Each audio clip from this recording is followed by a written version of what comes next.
যে 6টি বাজে অভ্যেস মানুষকে খুব দ্রুত বুড়ো করে দিচ্ছে সেগুলো নিয়ে আলোচনা করব। 1 নম্বরে হচ্ছে দুশ্চিন্তা। দুশ্চিন্তা কে না করে, কিন্তু কিছু কিছু মানুষ অনেক বেশি দুশ্চিন্তা করে। অতিরিক্ত দুশ্চিন্তার কারণে আমাদের চেহারায় বয়সের ছাপ পড়ে যায় এবং সেটি খুব দ্রুত হয়। মাথার চুল পেকে যায়। এটি আমার ব্যক্তিগত অভিমত নয়, অথবা শুধুমাত্র ডাক্তারদের অভিমতই নয়। মহান আল্লাহ রাব্বুল আলামিন পবিত্র কোরআনে বলেন, কিয়ামতের দিনের ভয়াবহতা ছোট শিশুকেও বৃদ্ধ করে ফেলবে। এখানে মূলত কিয়ামতের ভয়াবহতার কারণে মানুষ যে দুশ্চিন্তাগ্রস্ত হবে, এর ফলে খুব দ্রুত সে বৃদ্ধ হয়ে যাবে, সেই কথাটি উল্লেখ করা হয়েছে। এই কোরআনের আয়াত এবং হাদিসের বিশ্লেষণ করেও আমরা বুঝতে পারি যে অতিরিক্ত দুশ্চিন্তা মানুষকে অল্প বয়সে বৃদ্ধ বানিয়ে দেয়। এক্ষেত্রে দুশ্চিন্তা থেকে মুক্ত থাকা প্রত্যেকটি মুসলিম ভাইয়ের অত্যন্ত গুরুত্বপূর্ণ কর্তব্য। আর দুশ্চিন্তা থেকে মুক্তির জন্য পৃথিবীর সর্বশ্রেষ্ঠ মাধ্যম হচ্ছে খুশু খুজুর সাথে মহান আল্লাহর ভয়ে 5 ওয়াক্ত নামাজ আদায় করা। আল্লাহ পাক রব্বুল আলামিন 5 ওয়াক্ত নামাজের মাধ্যমে আমাদের দুশ্চিন্তা মুক্ত থাকার তৌফিক দান করুক। দ্বিতীয় নম্বর কারণটি হচ্ছে পরিশ্রম না করা।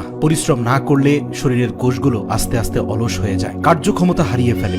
একেবারে পরিশ্রম না করলে শরীর আস্তে আস্তে ঝিমিয়ে পড়ে, মানুষের শরীরের কোষগুলো অকেজো হতে থাকে, আর ফলশ্রুতিতে বিভিন্ন রোগ এসে শরীরে বাসা বাঁধে। এখন কোনো ভাই যদি প্রশ্ন করেন, আমার তো কোনো কাজ নেই, আমি কি পরিশ্রম করব? সেক্ষেত্রে তার জন্য পরামর্শ হচ্ছে প্রতিদিন ফজরের নামাজের পর 1 থেকে 2 ঘন্টা আপনি হাঁটাহাঁটি করুন, দৌড়দৌড়ি করুন, বাগানে সময় দিন, পশু পাখি পালন করতে পারেন। যে কোনো প্রকার ব্যায়ামের মাধ্যমে শরীরকে সতেজ এবং অ্যাক্টিভ রাখুন। তবে মনে রাখতে হবে, সর্বশ্রেষ্ঠ ব্যায়াম হচ্ছে প্রতিদিন ফজরের সময় ঘুম থেকে ওঠা এবং নামাজ আদায় করা, অতঃপর পরিশ্রম করা। সেটা হোক দৌড়ানো, হোক পশু পাখি পালন, অথবা কৃষি ক্ষেত খামারে কাজ করা। যে কোনো ভাবে শরীর থেকে ঘাম ঝরাতে হবে, শরীরকে শ্রান্ত পরিশ্রান্ত করে ফেলতে হবে। মনে রাখবেন, পরিশ্রম না করলে ধীরে ধীরে শরীর বার্ধক্যের দিকে এগোতে থাকে। আমাদের 3 নম্বর সমস্যাটি হচ্ছে দেরি করে ঘুমানো। অধিকাংশ ভাইরা রাত বিরাত জেগে থাকেন। বর্তমান সমাজে এটি অত্যন্ত মারাত্মক সমস্যা। রাতের 2টা 3টা, অনেকে তো আবার ফজরের সময় ঘুমোতে যান। আর এই ভয়াবহ অভ্যাসটি দীর্ঘদিন ধরে করতে থাকলে মানুষ বার্ধক্যের দিকে এগোতে থাকে। চুলে পাক ধরে, চোখের চারপাশে কালো দাগ পড়ে যায়, চেহারার উজ্জ্বলতা নষ্ট হয়ে যায়।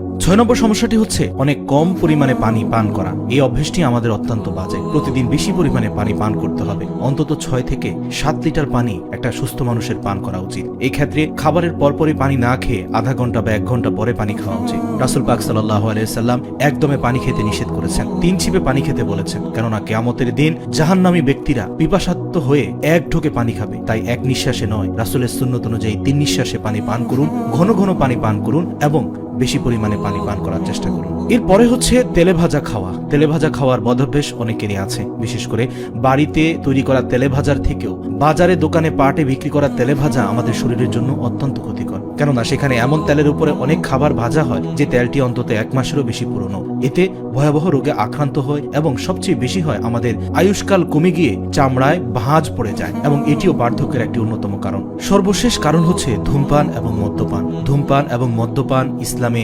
একেবারেই হারাম ঘোষণা করা হয়েছে। মদ্যপান আমাদের লিভার এবং হৃদরোগের অন্যতম কারণ। আর ধূমপান তো মানুষের স্থায়ীভাবে ক্যান্সারের ভাইরাসকে উজ্জীবিত করে। এছাড়াও গলগণ্ড রোগ থেকে শুরু করে ফুসফুস প্রদাহ সৃষ্টি হয় এই ধূমপানের কারণে। আল্লাহ পাক রব্বুল আলামিন আমাদের এই প্রত্যেকটি বদভ্যাস থেকে বেঁচে থাকার তৌফিক দান করুন। যতদিন দুনিয়াতে হায়াত আছে ততদিন পর্যন্ত আমাদের দাঁত পড়ে যাক, চুল পেকে যাক, যত ধরনের বার্ধক্যজনিত সমস্যা আসুক না কেন, এমনকি হাত পা গুটিয়ে যদি আইসিইউতে ঢুকে যাই, তাও কিন্তু কেউ আমাকে মারতে পারবে না যতদিন দুনিয়াতে আমার হায়াত আছে। কিন্তু আমাকে ভুলে গেলে চলবে না, দুনিয়াতে যতদিন হায়াত আছে ততদিন আমাকে সুস্থ থাকার জন্য রাসূল পাক সাল্লাল্লাহু আলাইহি সাল্লামের সুন্নাতের অনুসরণ করা প্রয়োজন, এবং উপরে বর্ণিত এই 6টি বদভ্যাস অবশ্যই ত্যাগ করতে হবে।